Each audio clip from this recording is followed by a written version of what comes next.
Hello guys, तो स्वागत है आपका नाइटमेयर नैरेटिव्स यूट्यूब चैनल पर, जहां हर कहानी होती है एक डरावना ख्वाब। आज जो दर्दनाक कहानी हम आपके लिए लाए हैं उसका नाम है डॉट विस्परिंग रूम। तो लाइट्स ऑफ कर लीजिए, हेडफोन्स पहन लीजिए और तैयार हो जाइए एक और रात भर सतने वाली कहानी के लिए।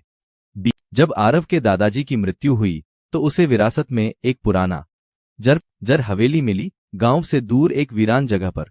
बचपन में वो वहां गया था और याद था कि लोगों ने हमेशा घर के पश्चिमी हिस्से को लेकर डरावनी बातें की थीं। वहां मत जाना। अब वह पैसों की तंगी में था, इसलिए उसने तय किया कि थोड़े समय के लिए वहीं रहकर कागजात संभाल लेगा। लेकिन पहले दिन से ही घर कुछ अजीब लगने लगा, जैसे दीवारों के पीछे कुछ सांस ले रहा हो। भाग 2। फुसफुसाहटें।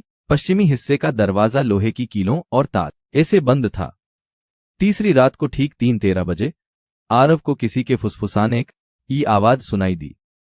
आ जा, मुझे ढूंढो। पहले तो उसने सोचा कि ये सपना होगा, पर अगली रात फिर वही आवाज, और इस बार वो औरत की सिसकियों में बदल गई। आरव आज के पीछे पीछे गया और खुद को उसी बंद दरवाजे के सामने पाया। जैसे ही उसने हैंडल छुआ, ठंड उसके शरीर में समा गई और फुसफुसाहटें बंद हो गईं। भाग 3। पुरानी डायरी। अटारी घर का ऊपरी भंडार में उसे एक पुरानी चमड़े की डायरी मिली। उस पर लिखा था, लता, उसकी दादी की बहन, जो कई साल पहले गायब हो गई थी। आखिरी पन्ने पर लिखा था, कोई मेरी बात नहीं आनता, लेकिन वो कमरा मुझसे बात करता है। वहां कोई है जो दीवारों में जीती है। हर रात उसकी चीखें और रुदन मुझे बुलाती हैं। अब मैं नहीं बच सकती। इसके बाद 10 सारे पन्ने फटे हुए थे। भाग 4। दरवाजा खुल गया। 7वीं रात को वो दरवाजा अपने आप खुला हुआ था। आरव को जमीन पर गीले पैरों के निशान दिखाई दी। उसका दिल जोर जोर से धड़क रहा था, लेकिन उसने कदम अंदर रख दिया। कमरे में अजीब सी ठंड थी, जैसे वहां जीवन ही न हो। सब फर्नीचर पर सफेद चादरें थीं। कमरे के अंत में उसे एक छोटा सा छिपा हुआ कमरा मिला। दरवाजा आधा खुला। अंदर एक झूलती हुई कुर्सी खुद ब खुद हिल रही थी।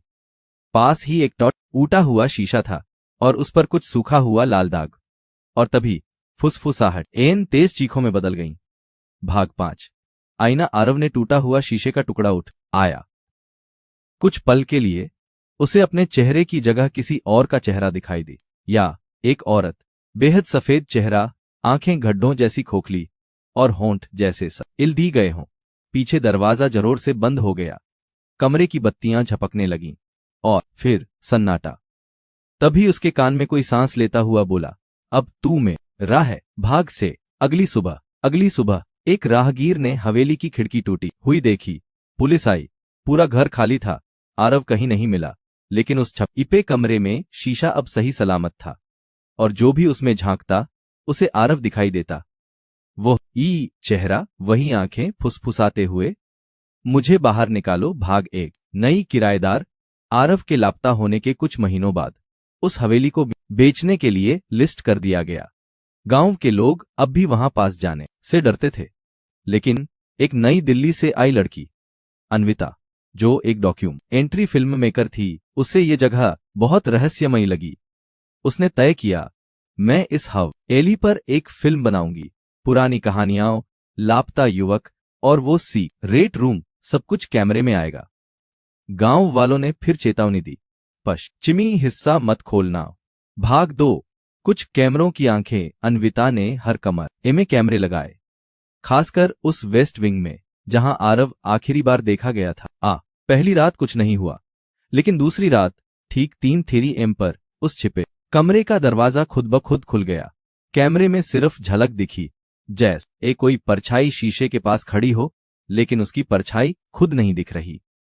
जब अन्विता ने फुटेज देखा, उसने स्क्रीनशॉट लिया, जूम किया और सिहर उठी। आरव वो आईने में था और उसकी आंखें सीधे कैमरे में देख रही थीं। भाग 3। अन्विता की आवाज। तीसरी रात अन्विता को सपने में वही आवाज सुनाई दी, वही फुसफुसाहट। आईने में देखो, सब जवाब वही हैं।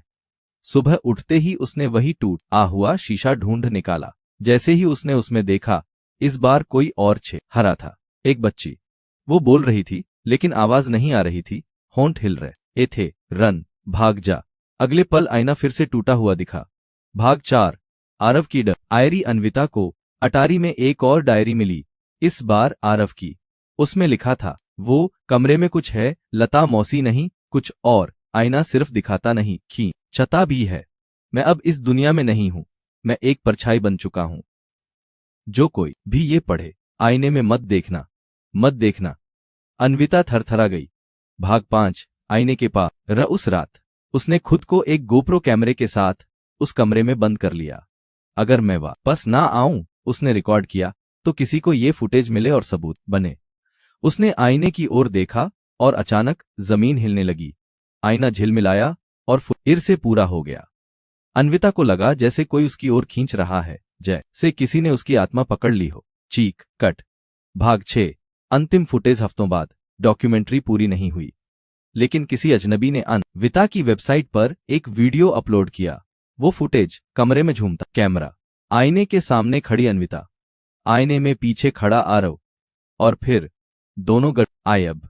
बस एक खाली कमरा, और आखिरी स्क्रीन पर लिखा था, अब हम दो हैं, अगला कौन? Thanks for watching. If you're still alone, then subscribe our YouTube channel to get scary and creepy stories daily.